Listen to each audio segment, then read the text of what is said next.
Type 3 hypersensitivity, mostly the antibody which is involved is the IgG.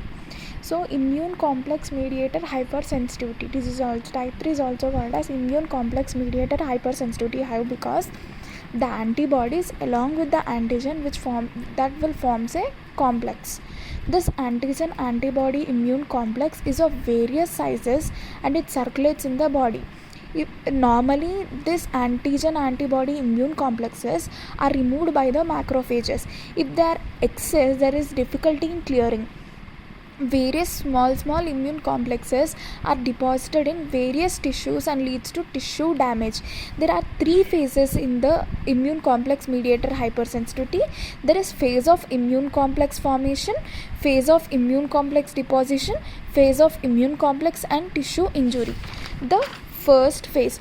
In the first phase, what happens if we take in example of the SLE, phase of immune complex formation is the first thing.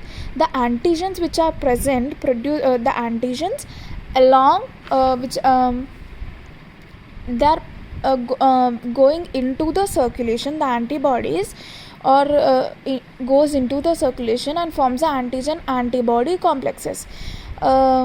In phase of immune complex deposition, now these complexes are formed. Now this will gonna deposit.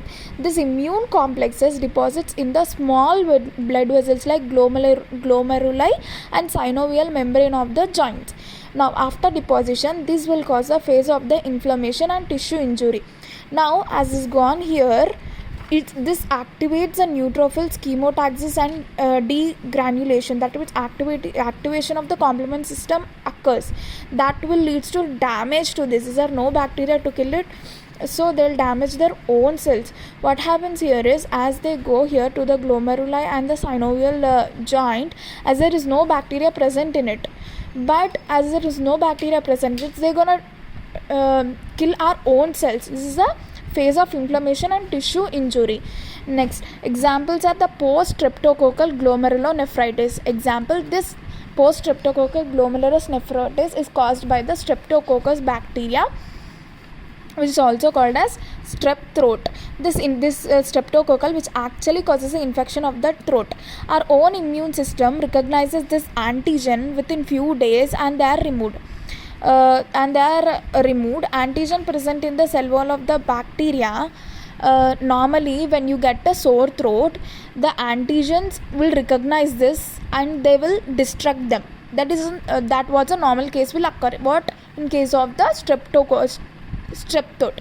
But what happens here is the antigen present in the cell walls of the bacteria closely resembles antigens present in the walls of glomeruli of the kidney. What happens here is the streptococcal bacteria cell wall, it is closely resembling the walls of glomeruli of kidneys. This is called as molecular mimicry. As the immune system attacks our own cells, there will be deposits of antigen antibody complexes, tissue inflammation and causing the post-streptococcal glomerulonephritis.